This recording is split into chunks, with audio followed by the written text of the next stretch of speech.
هتعدي. في اقتباس بيقول: ظل يلح على الله ويتحدى بأسه حتى غلب دعاءه قدره.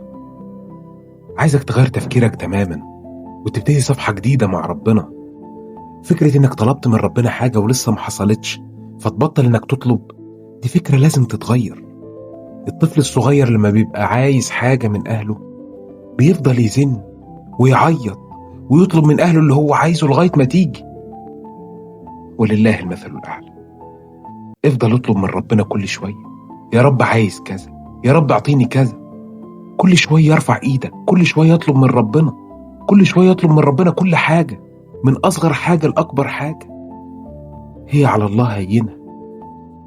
عشان كده قول يا رب من كل قلبك، وانت واثق ان اللي بيقول يا رب ما بيخسرش.